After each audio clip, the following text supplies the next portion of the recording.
We were driving to Alabama again, just like we do every year for the family reunion. Me, my husband Tom, and our kids. Our sulky teenage daughter Amy, and our rambunctious preteen son Ryan, and our wannabe teen Jamal. I stared out the window at the passing scenery, letting my mind wander as I was looking forward to a time to reconnect and refresh my mind.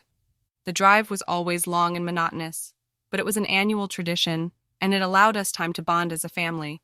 It was also a chance to see my sister Bethany, who wasn't able to make it last year, and the rest of the family. The kids complained, of course, but I knew they secretly looked forward to it too.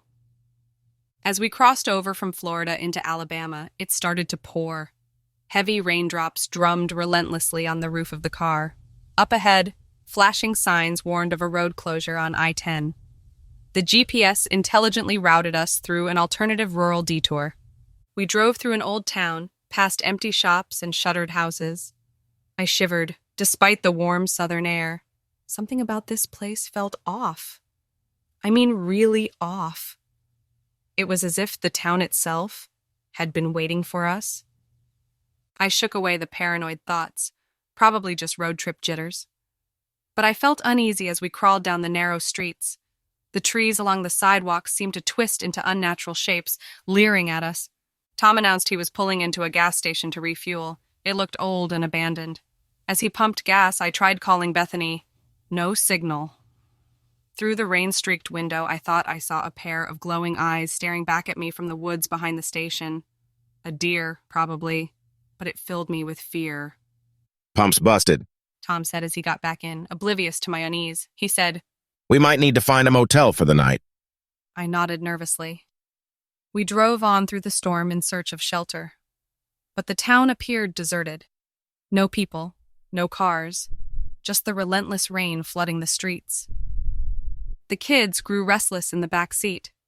Amy pulled her headphones off and complained she was hungry.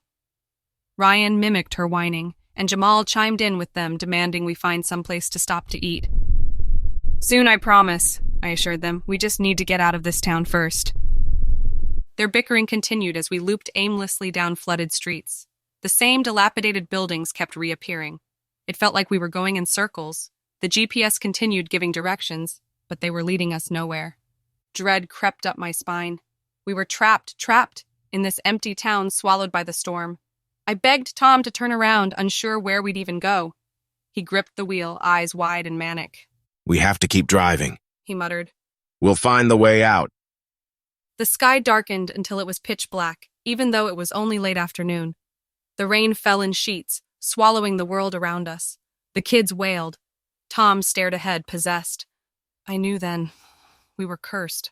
I wept silently, wondering how long we'd been missing, if anyone was even searching for us, or if we'd been forgotten. Why have we been condemned to drive these dead streets for eternity, the rain trapping us in its endless loop?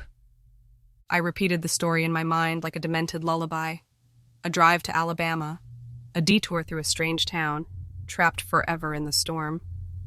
Eventually, the kids' cries quieted to silence. Tom's hands slipped from the wheel as his eyes stared ahead, vacant. We have reached the end, I realized.